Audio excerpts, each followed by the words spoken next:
So let us finish perspectives for the 28th of August. The first one is about lying flat, the sloth resumption. So you already know that a sloth pair always lies flat, and that's a correlation here. But this is largely connected to the topic of work culture, which is part of our ethics syllabus.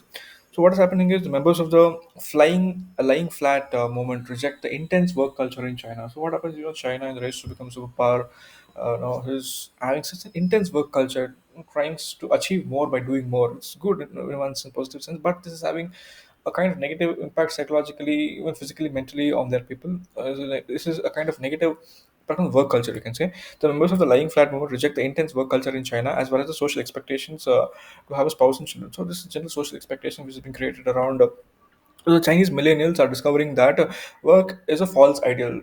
They're trying to say that people are being pushed into work. This is a false ideal, false benchmark kind of thing, and they have decided to lie flat. That's where the name "lying flat" movement comes in protest and just taking things easy. So just want to go easy. It all started when a former factory worker, this Lo Huzong, he drew curtains and crawled into bed. Okay, he drew curtains and crawled into the bed, and he posted a picture of himself on social media along with the message, lying flat is justice. So, this is the context that lying flat is justice, he gave the message. So, Western media have described the trend as a natural consequence of Chinese hyper work culture. If there is a work culture which is hyper competitiveness is good, but hyper competitive work culture can create such a repercussion where employees often report working 996 weeks. So 996 is a code word which is used for 9 a.m. to 9 p.m., 9 and 6 days a week. A lifestyle that has been praised by billionaires such as Jack Ma. That is where excellence or superpower things have been achieved, and other captains of industry. So this is how the 996 create a pressure, and they're trying to lie flat. That is, lying flat is justice. The country is punishing work ethic as a dark side. Such a punishing work ethic also has a negative dark side to it. Desires for global dominance have led to spike in what is called overwork deaths. So because anything in excess kills, anything in extreme kills. So that's why overwork deaths has been attributed to it. And data also shows that specifically in Japan, suicides have claimed more lives in Japan than COVID. So such a irony in the current COVID context that suicide has claimed more lives in Japan than COVID did in the US. If you see, this is not just restricted to China or Japan, but just culture. This work ethic, the Protestant ethic culture, work culture, is, if you see, has a presence even in the so-called Western countries also. For example, in the US, as of June, there were more than 10 million job vacancies in the labor department, the highest number since the government began tracking the data. That's 10 million job vacancies, such a huge number, and this clearly reveals that people are not willing to take up the job. Right? Americans just do not want to work. This is also one fact. They just don't want to. They just don't want to see that idle. That's not an idle. Right? The lying flat movement is just one expression of global epiphany on the cost inflicted on the work is worship. So work is worship is fine, but if you take it to an extreme, definitely there'll be repercussions.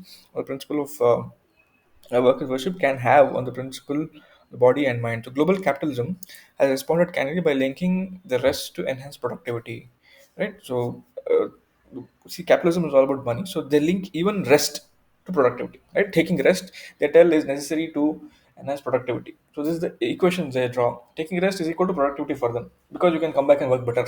That is the global capitalism's way of seeing things, materializing everything.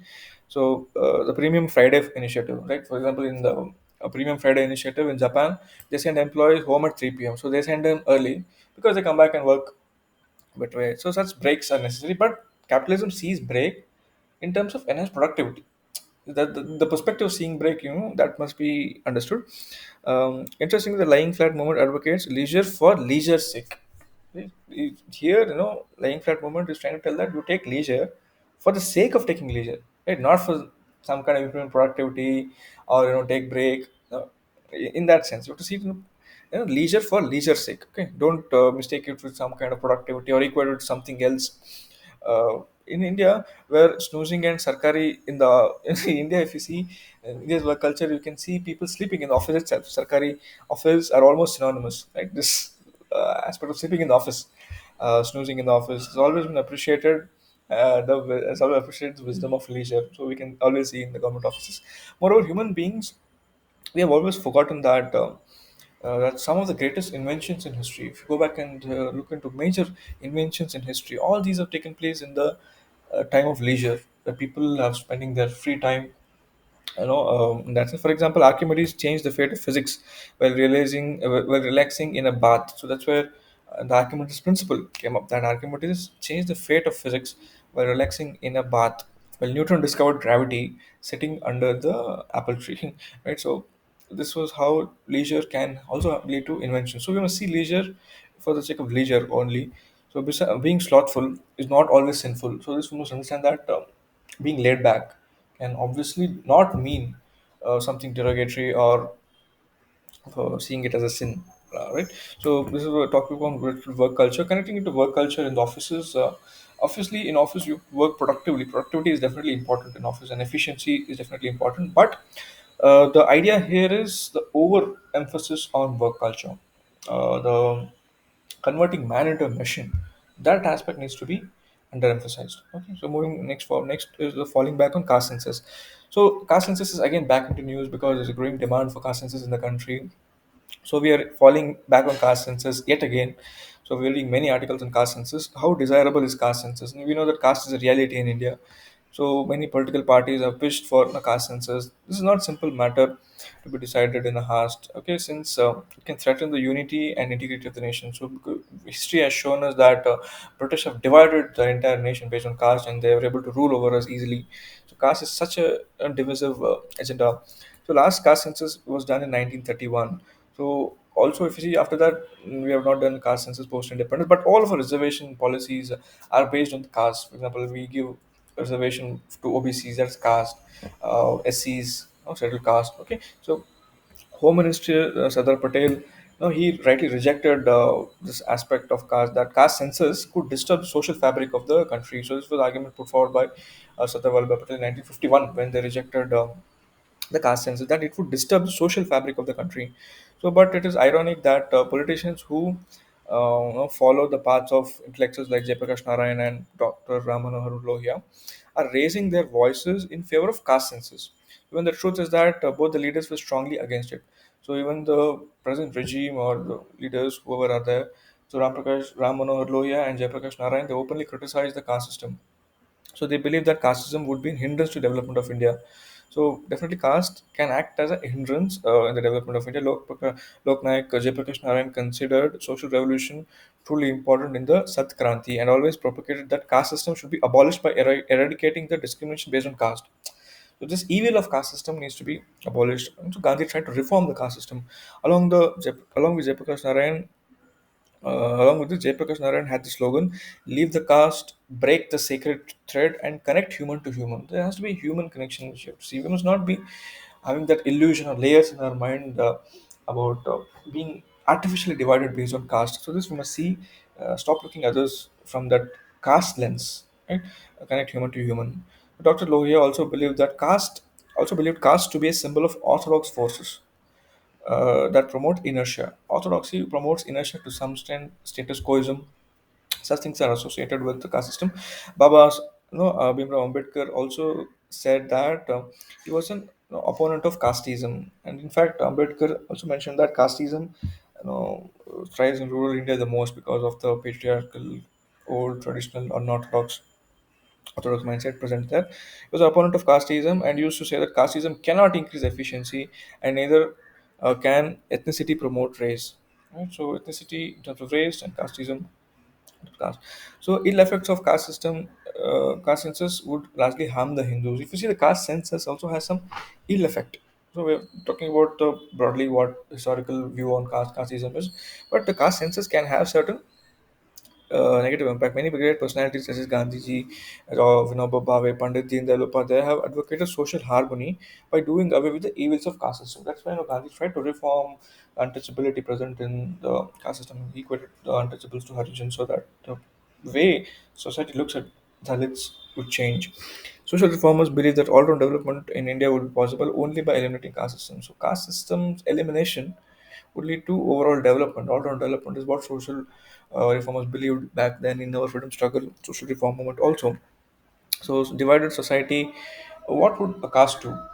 The ill effect. If you see a divided society based on caste, it will encourage caste-based politicization. There'll be vote bank politics, casteism, caste-based politics. Leaders will be elected based on caste, not based on the caliber. So, since we must look back at the lessons, few lessons from our history, and as to how Britishers ruled over us by dividing us.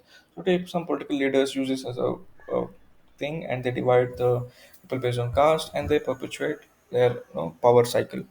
We should remember the price we have paid due to promotion of caste-based politics. Why should we unleash the same evil design all over again by doing the caste census? This is one line of argument. And if you see the real existence, for example, caste system you can see is still dominant in Bihar and UP, and they are also the relatively backward, the Bimaru states and now the EAG states. The backwardness of Bihar and UP is ideally linked to the dominant caste-based politics still present today. The caste equations. Whenever a new caste entry is registered, in the census, what happens? A new kind of politics is created. So new caste entry, it means new politics is generated. New politics, what does it mean by new politics? It leads to formation of new political parties. So new parties and new caste associations will form around it, and this, in a way, is against the unity of the country. So a good society should not be inclined to save caste dominance, but to strengthen democracy. So should be the way how a good society be. So the good constitution should not be to inclined to save caste dominance, but to strengthen the democracy. A caste census will further divide people and spur competition amongst them to increase the population in the respective caste. So again, a ill effect of population also might happen, because ultimately any group will try to increase its domination by increasing their number. Numbers matter. It is obvious that caste census is a demand that strikes the unity and integrity of India by threatening to destroy the social harmony. So, there's as per social harmony, unity, integrity of the nation, evils of caste-based politics, caste evils, division, society ruptures. This has to be kept in mind about caste census. So moving forward, this is about Islamic terrorism. It has a long way to go. Islamic terrorism, as we see, is on the rise again. With the coming back of Taliban in Afghanistan. So Taliban are Afghans, of course, but Islamic terrorism is primarily a phenomenon of the Arab world. This was largely created by the Arab world to seek presence, hegemony of the world. Part of the Muslim world where rulers are mostly brazenly cruel and corrupt. The solution to the Muslim world's Muslim world's current plight, therefore, is to instill revolutionary Islamist regime that would enforce that version of God's will on population, where upon the God's help, God's they help start to win. So, just one small analogy here that around 1999, Islamist leader Osama bin Laden came up with a new strategy. The only way to mobilize enough Muslims behind the Islamic regime, he believed, was to provoke a direct assault on the Islam by the infidels, right? Which is a kind of West, you can say. And only way to motivate the lazy infidels to play their allotted role strategy was to attack them directly. That's why he did the 9/11 attack. They attacked them directly, and they came back. We didn't have to conquer them. This is the view of Osama bin Laden, that not to conquer them, which was impossible, right? But to trick them into invading the Muslims. So U.S. invaded Iraq, U.S. invaded uh, Afghanistan. So this was a strategy which Osama bin Laden kind of used behind the 9/11 terror attacks, and it succeeded even beyond bin Laden's experience. That even after 20 years, we see thriving of many terror groups. The outraged US, as expected, declared war on terror and invaded not one but two Muslim countries, Afghanistan and Iraq. 20 years later, we're seeing that the benefits of the Islamist cause has been quite limited, right? The Taliban has finally back in power. The interval of ISIS also controlled a lot of Iraq and even expanded into Syria. There is still not a single revolutionary Islamist regime in the world, in the Arab world. So the obvious condition is that this strategy has definitely failed. From the Islamic terror perspective. Even with the help of Western invasion and war of terror, Islamists have been unable to convince enough Arabs that they are right solution to the Arab world's problem. So the Islamic terror, the concept of using Islamist terror, has in a way failed to a larger extent. This broad thing must be understood, and the reality that there are numerous terror groups. This itself is a situation not even conducive even for the Arab world themselves. So moving forward, legally raped. So this is a very important article about marital rape issue. Again, one more women issue in the patriarchal society. So marriage must not dissolve women's right over the body. So what is happening is marital rape, in India continues under the legal ambit. That's why it's called legally raped. Marriage mustn't dissolve women's right over her body. So when there's a notion that if marriage happens, we are handing over the woman to the husband. It's like a giving an object. So that aspect of that thinking that woman is an object, she's being passed on from father to husband, that aspect seeing women as an object, it's a commodity, has to be changed. The exception in this section of IPC, that section 135 grants immunity to husband for sex with an unwilling wife. So maritime rape is kind of legal in India. Upon woman upon marriage becomes her husband's property. So kind of property commodity. In 2013, Justice Verma Committee, a very crucial committee to be quoted, recommended for the removal or abolition of marital rape. So this committee we must always quote with respect to marital rape, saying that relationship with the victim cannot justify just because he's in marriage, just because they've entered a relationship, doesn't mean that the husband exploits woman. Doesn't mean that husband rapes woman, right? Arcane premise that husband owns a wife. So husband owning a wife, husband seeing a woman as a commodity.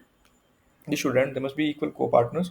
Kerala High Court observed that spouses in marriage are treated as equal partners. Treating wife's body as something owing to husband and committing sexual act against her will is marital rape. So it's going against her will. The legal systems are work in progress, and always laws try to progressively be improved, amended continuously to keep within times. And this law also, particularly Section 375 of IPC, also calls for such a change. So Supreme Courts and High Courts have done stellar work in reading down the laws that have no place in modern society. We have seen that how Supreme Court and High Courts have struck down laws which have no place in society. For example, adultery. They've struck down sections decriminalizing adultery or even homosexuality. So, in that sense, there is call for striking down this section of IPC, also section 1375 of IPC, which grants immunity to husband for sex with an unwilling wife. So, moving forward, there's an issue of women marital rape. Can always be quoted in the private sphere of dominance of women, seeing women as inferior, patriarchal thing. Moving forward, what about this is also an issue in continuation with the same topic. Irrespective of court judgments, women still need to fight for justice and are often denied it. For example, if you see the latest High Court, Chhattisgarh High Court discharged a man from the charge of marital rape because the court relied upon the exception of this law, Section 375 of IPC, that sexual intercourse or sexual act by a man with his wife not being under 15 is not rape. So marital rape is legal if it is not under 15. So this section 375 of IPC provide for it. So marital rape has been criminalized in over 150 countries, but India it has not been criminalized. Some women NGOs term marital rape as the single biggest crime women face. Some NGOs, some women rights activists say that this is the single biggest crime because it's happening in private sphere. Nobody is seeing it, and it is happening under the legal ambit. Women cannot raise the question also. So women face that with 1 in 3 men, okay, 1 in 3 men, almost 33%, they're admitting that to raping their wives. So men, 1 in 3 men, they admit that they've raped their wives, and one Indian woman raped by her husband every 3 seconds. So this is the level of atrocities being perpetrated. The former CJ Deepak Mishra in April 2019 went on record defining it that the balance because it will create absolute anarchy in families. So marital rape, he says that can criminalizing it can create anarchies in families because he's of the opinion that a family is a platform for upholding social values, family values. Uh, but if you see the Gujarat High Court's position, which was taken there, this was a very progressive position. A single bench in Gujarat High Court said that I wonder how B.R. Ambedkar would have seen the present day scenario when no one is willing to discuss the reform of criminalization of marital rape. A law that does not give married and unmarried women equal protection create conditions that lead to so again there's a difference. There's no equal footing here for a married woman and unmarried woman. You're trying to treat both of them on a different level: married women and unmarried women. Then moving forward, married women and unmarried women. So at a time when women are allowed to take National Defense Academy, so this is the stark irony we are seeing, that we are trying to become more and more progressive towards women, so that women are allowed to take NDA examination, and we're trying to create gender balance in army, especially in the higher judiciary. Also, there's a reality of we seeing the first CGI woman in the near future. Government and courts should strive to criminalize this marital rape also. A woman, irrespective of the marriage status, has the right to choose with whom to have sexual relations with them, even after marriage. It is about a society determined to deny women. See, it is about a society determined to deny women their rights, even though Constitution guarantees gender equality and gender neutrality. So this has to be addressed. These things have to be addressed here. So moving on, next article is about a timely step. We know that judicial vacancies are no, it has a greater impact. So recently, among 9 new judges who are taking oath on Article 35, there were interesting facts that for the first time, 3 women judges have been selected to the apex court. So 3 women judges have been selected to the apex court. Among them, this B.V. Nagaratna, Justice B.V. Nagaratna, is expected to be the first woman CGI of India in 2027. So this will make history. This point will make history in future. That she will become the first CGI. Then vacancies in the top court will only affect the delivery of justice. So what will vacancies do? What will judicial vacancies do? It will affect the delivery of justice. It's a basic function of judiciary. People will suffer. Ultimately, who is the sufferer because of this? People, especially the people from the backward classes or the people who are disadvantaged, they will be affected most because they are the ones who have to get justice. People suffer due to these vacancies. Only viable solution, what we can see to the issue of judicial vacancies, is the speedy functioning of the collegium system. Collegium system is a reality; it is working, but we must ensure that there is a speedy functioning of the collegium system in tandem with government's processing mechanism. So there must be a time limit set so that they dispose of the vacancies quickly. There's a close coordination between courts and the government. Unwarranted tussles between the government and judiciary will lead to delay in the delivery of justice and also lead to policy paralysis. This is about judicial vacancies. Next, we're talking about the highways to the Bandipur. So, NHA, National Highway Authority of India, proposed a move to divert nearly 24 acres of tiger reserve land to widen an existing highway stretch of 13 kilometers. The National Highway Authority of India's move to divert nearly 24 acres of the tiger reserve. This is a move by proposed. So NHI has sought nod from the Union Environment and Forest Ministry to expand NH 181, which connects Mysuru to Ooty, without any hindrance from the Karnataka Forest Department. The eco-sensitive notification of this park, Bandipur, also mandates that an environmental impact assessment will be done while widening the roads, right? But also the state forest also department, which has consistently opposed these attempts to allow increased vehicular movement within the reserved area, also includes a proposal to construct flyover and underpass. So there, since it is part of eco-sensitive notification, it is mandated to have an environmental impact assessment while widening the roads. This point also has to be kept in mind by NHAI. While increasing the what happens due to this increasing with the increasing animal deaths due to accidents, the Karnataka High Court had in 2009 banned night traffic. Had banned the night traffic, Karnataka High Court, because of the increasing animal deaths because of the movement along the highway to the park, which was upheld by the Supreme Court. So, with existing highways already acting as a huge adverse impact on wildlife, highways are not dividing places for wildlife. They break their natural paths, and also if highways are allowed movement along the night, animals might get killed due to accidents.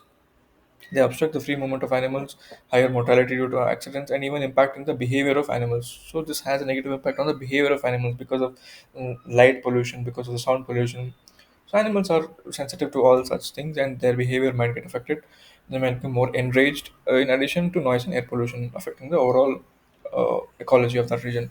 So Bandipur is an important watershed also for Kabini and Moya rivers. This is about the Bandipur episode again. News very important from human film's perspective. So, see, again, Afghanistan crisis has in news all over again. So India, as part of being a UNSC member and president currently, India must ensure that UN's most powerful body does not appear helpless in the face of Taliban's challenge, and must make the red lines clear for the kind of government it must guarantee, including one that recognizes human rights. What kind of government must be set up in Afghanistan? One that should recognize human rights, adapt to some form of representation of rich people, because Taliban is not a representative form of government and distance from the terror groups unless until such a form of government is established and it shuns away terror. Till then, problem will remain. So, as the chairman of 1988, the sanctions committee that lists 135 Taliban members as designated terrorists, India was the chairman back then also. India must stand firm on any move to ease sanctions on them, including the travel, uh, funds, travels, including funds, including access and weaponry. So this is the context in which you see. And UNGA's accreditation committee must also decide whether to allow future Taliban-led government to occupy Afghanistan's seat. So this is also a key question, which must be discussed, given the current political context of Afghanistan.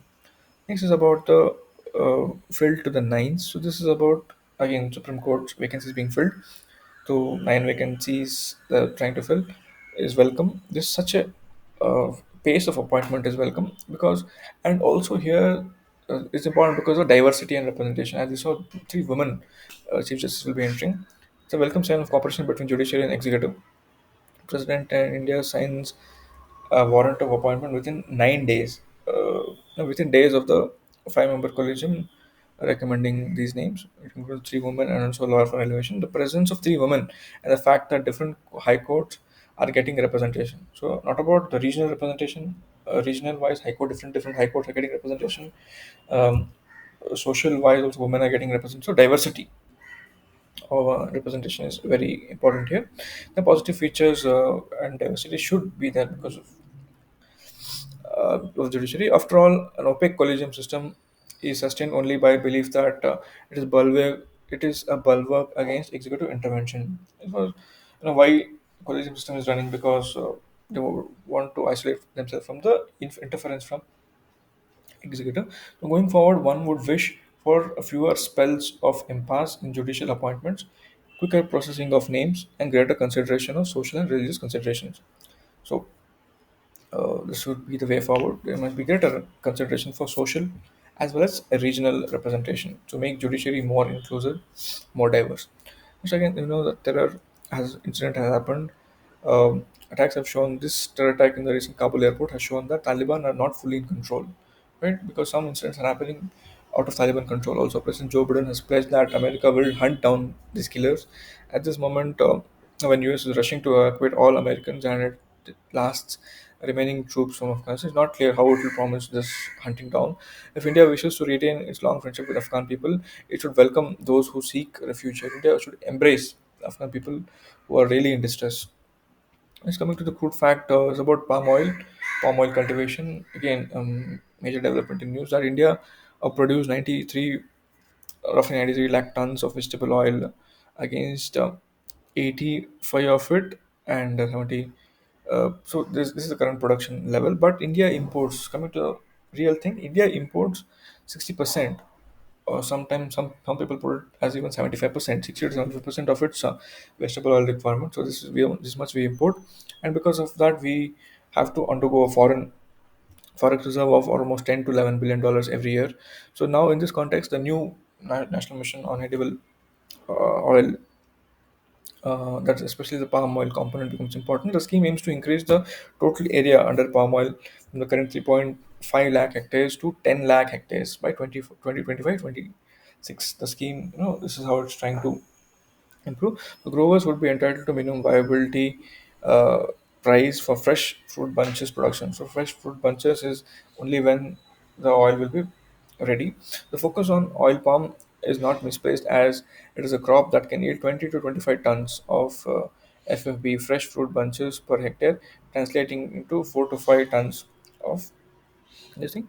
So if you see compared to other oil seeds, palm oil has a higher yield. No other oil seed can give so much. Mustard and groundnut yields, no, it's just 2 to 3 tons per hectare. But if you see um, palm oil, it's giving 20 to 25 tons per hectare. The oil recovery from that only, this is to 35% in the normal case, but it's very much higher both in terms of yield and also the oil recovery. Palm oil stands out. So no realistic plan for reducing the import dependence in edible oils. To say 30 to 40% no, from the existing 60 to 70% is possible without recognizing the role of palm oil. So of the India's annual what 130 to 150 the vegetable oil import, 80 metric ton vegetable oil import, 80 to 90 metric ton is by palm oil. And also palm oil stands of the majority in terms of vegetable oil. The valid concerns introducing oil in tropical rainforests of because of the biodiversity rich areas, the biodiversity hotspots Andaman and the northeast. This crop is better suited for states such as Andhra, Tamil Nadu, Karnataka, Odisha, where it can replace paddy. Where replacing paddy is also crucial component of crop diversification, and it can be also grown using drip irrigation, mulching, and other water saving practices. So, crop India in any way is too much growing too much rice, and diversification is welcome. So, there also palm oil can be pushed. Crop that takes at least 5 years to grow and start yielding. This is a long. Palm oil has a long gestation period that at least it will take 5 years to grow and start yielding 20 to 25 tons of FFB per hectare. Uh, this is the problem. In that case, since it has a long gestation gap, you must ensure a viability price protection against fluctuations in global edible markets. This should instill confidence in the stage. Let them expand the coverage first, and then you can enter the more ecologically fragile regions. This is about palm oil, again, an important component in the current context. Islamic terror, we know, has struck again. There's a repetition of article that in Kabul we saw IES Khorasan. So IS Khorasan poses challenges to Taliban. This sparked renewed concerns about the war-torn country, again becoming a staging ground for jihadi elements of various hues. IS's newsletter even derisively, so IS it derisively refers to Taliban as Mullah Bradley or an American proxy. Afghan experts believe that the IS Guruzan recruited more Afghan um, fighters for an urban terrorism campaign after it became convinced last year that it would only be a matter of time before Taliban came to power. Latest assault poses significant challenges for Taliban, especially at a time when group is attempting to provide proof that it is a genuine purveyor of Islamic system based on Sharia. There is little evidence to suggest that the current crop of Taliban leaders can govern effectively because it's a terror organization. They don't have any history of governance, and running a battle with the ISIS-K will only add to the misery of Afghan people. Ultimately, the people struggling to come out of this tragic 20-year war. So moving forward toward automobile sales, what must Rajesh remember that due to the COVID situation, they subdued demand, and what can the government do to increase the demand? So unless the incomes improve, consumption, which is chiefly discretionary spending, will continue to sulk. So rising income is essential to do that discretionary spending. So it's all down how government make up for the slack private investment, capex, because capex ultimately drives that cycle that will restart the economic engine. So that discretionary spending will not kick in until there is a rise in income. So see from the larger perspective, and again repeating the article of carnage in Kabul, suicide bombing near the airport. So the counter-terrorism has come back. This fertile ground for global terror outfits. ISIS-K, which has Pakistan links, has become aggressive and violent. More than 2 decades of military action by US and its partners have proved futile. As the terrorist organizations, now if we see after more than 2 decades, we can see many terrorist organizations becoming strong, like Al Qaeda and Islamic State, have become able to adapt and evolve into more diffuse organizations that continually seek out new global trouble spots to take root and put violent extremism into action. So this is how, even after 20 years of war, we are seeing terror groups. Ironically, all the war on terror led by America gave the world more war and more terror. This point very important to keep in mind that all the war on terror that led by America gave the world more war and more terror. It did not end war or it did not end terror. So America's war on terror gave more war and more terror. So it's an irony. International community spoke against terrorism in one voice. You must speak. against terrorism in one voice and put a joint fight against those who nurture terror groups on their soil. So, what we must see as a concluding line is that what is true of the coronavirus pandemic is also true of terrorism. None of us is safe until all of us are safe. Same goes for terrorism also. The scourge of terrorism affects all of us. Injustice anywhere is a threat to justice everywhere. So, what is true of coronavirus is true for terrorism also. No one is safe until all of us are safe. So, this line, no one is safe until all of us are safe, applies for both terrorism, applies for coronavirus. Next, moving on, tourism is a rare syllabus topic. Tourism revival seeing some time because the bed occupancy in many things is just hardly 10 to 15%, despite the prices being down. The number of other factors also holding the revival of terrorism, such as tourism, such as the states from where the states are coming. Either it will be a COVID hotspot like Kerala, if it is trying to send people. It is a COVID hotspot. COVID cases are there. People put restrictions on entry. The restrictions imposed. This has a big impact not only on the hospitality sector, hotels, but also it has an impact on car and bike rental agencies also, because they also ultimately run on because tourism industry, if you see, has certain broader implications. So tourism is an important sector of the state, especially states like Goa, and has been contributing substantially to revenue. So that will affect the revenue generation capability of the state. So economic revival, in that sense, is also important for employment generation, because tourism also in a way is has many implications. This article is the next article is important from the perspective of urbanization topic, where India's dream to become superpower status it took a hit when the fourth edition of the world's top and safest cities index. So this index was released recently by EIU, top and safest cities index. And in that two Indian cities, Mumbai and Delhi, it figured in almost the bottom of the ranks, like 49 and 50 on a scale of 60 cities. The top cities in this context, the indices used are like on five pillars, like personal, using five pillars of personal health infrastructure, digital in the current context, and environment security. So all these five pillars have been taken into to prepare this index of top and safest cities index. So these are supplementary and complementary to each other, all these five pillars. For instance, if you see infrastructure, if it has a better infrastructure, then obviously the lives of citizens would be better. In that context, all these pillars are supplementary and complementary to each other. Along the Indian cities, Mumbai, just compare along with the two Indian cities. Mumbai's life, we know that it's chaotic. We can see floods everywhere. Bengaluru, because of its rapid IT-led growth, it has grown in very haphazard manner. New Delhi has also grown leaps and bounds, but if you see the traffic problem is still there, it's unbearable. Successive governments have failed to plan urban growth in impressive ways. So we can quote these examples always, like Mumbai for its flooding, annual recurring flooding, chaotic nature, Bangalore for its haphazard growth, and Delhi also for its the result is lack of proper infrastructure like roads, drains, recreational facilities. So flooding of cars, as we saw in recent context, worsen communication crisis, lack of drains, clogging of drains.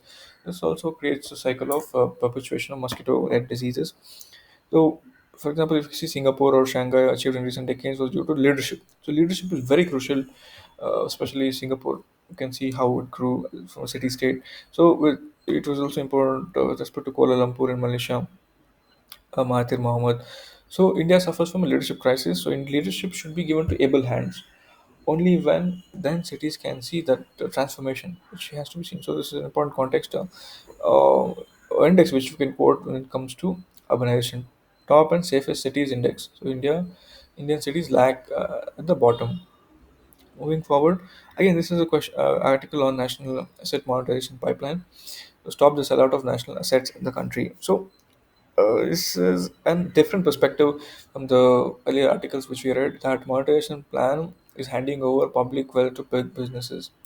So earlier articles talking about the positive side of national monetization plan and some precautionary things to be taken, but this article is talking about ownership remains within the government, but user rights and revenues would be framed out to the investors for a fee. The first is that some issues which the author is foreseeing is that since the plan is to unlock the value of idle assets which are underutilized in the hands of government, when once monetization assets return to the government, they would be sent back to the market for further rounds of monetization. So it will continue in perpetuity, is what the author is trying to say. if certain issues as I said, stepped here, first the government may think itself as a owner, but it would never manage these assets and provide the service they deliver, right? Although it's an owner, but it cannot deliver to that extent. Second is that the private sector would need a guarantee that during the period it holds, manages, and operates infrastructure assets, receipts from the sales of service would be adequate to recoup its investment as well as earn a return from which is lucrative enough to attract that investment in first place. So that guarantee should be given to the private sector. Only then they'll come up forward and invest. Even if government is still the owner, pricing would have to be commercial and returns attractive for the private sector to invest. That's the only thing because ownership is still with the government. In instances where the revenue stream is non-existent or limited, government contribution will have to be substantial. Otherwise, it cannot attract private. The process that is to help mobilize resources for government can suck the large sums. This can act, reverse. Government would end up giving more. Third is the positive. The private sector would demand freedom to reduce costs to ensure adequate returns. So this is related to undervaluation.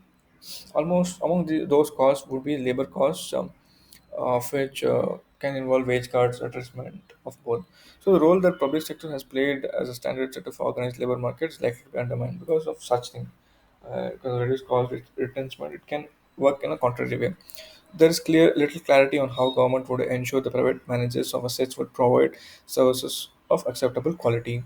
So the government's claim, what is government claiming that 111 crore will be invested over the next 5 years, including the so-called national infrastructure pipeline.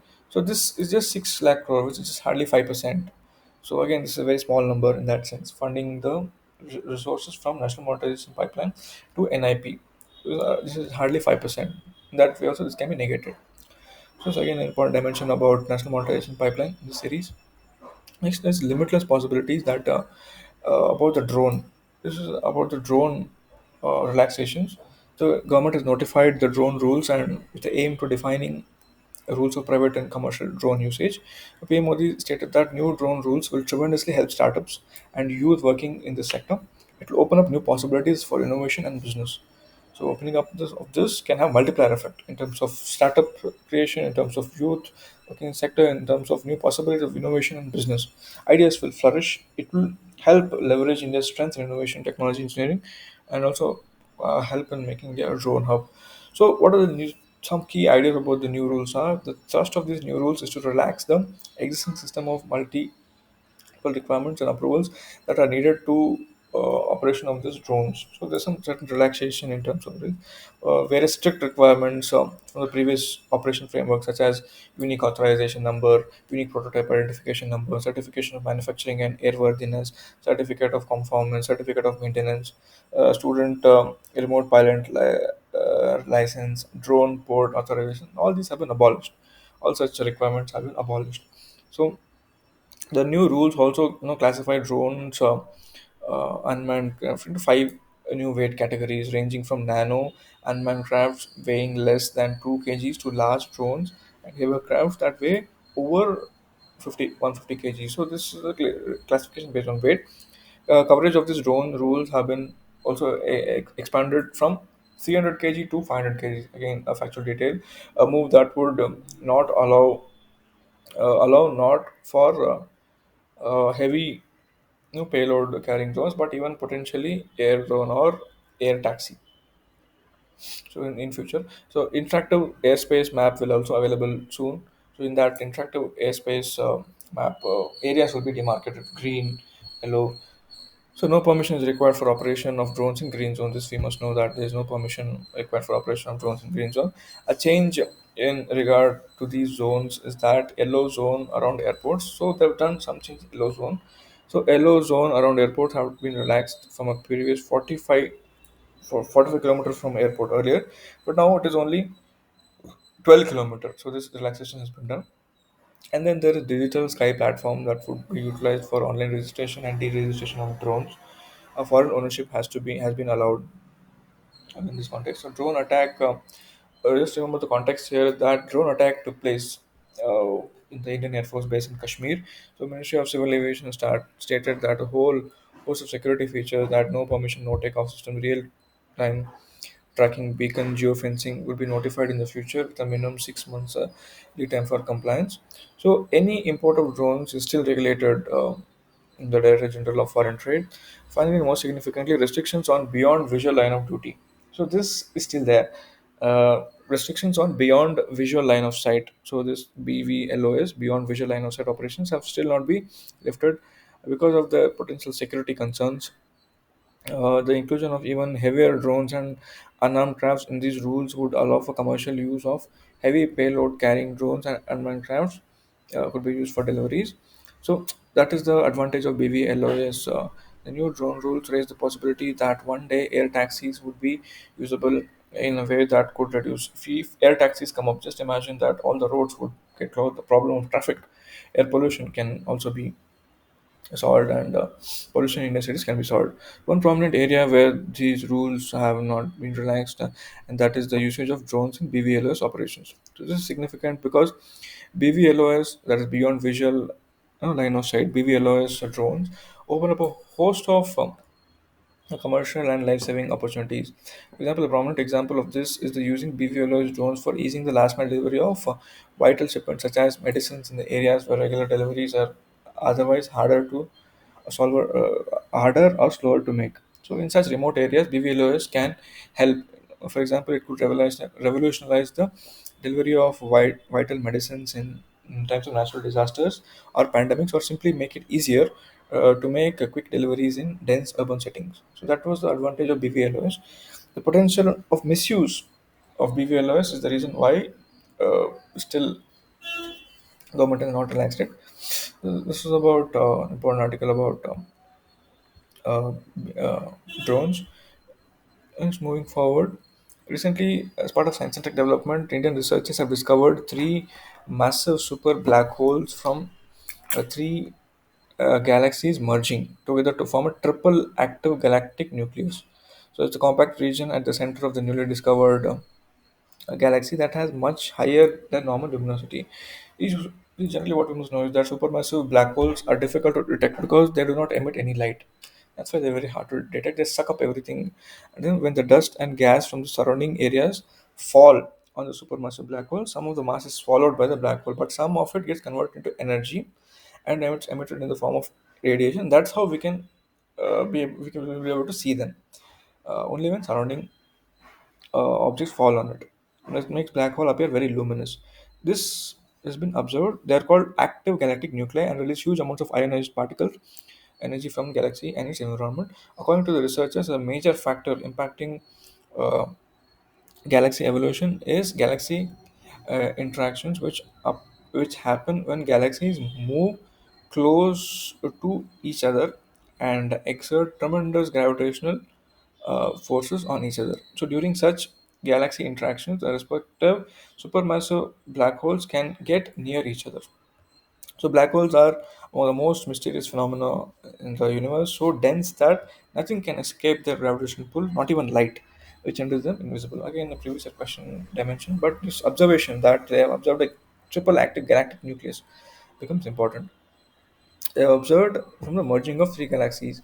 Moving forward, it's about women. Yeah.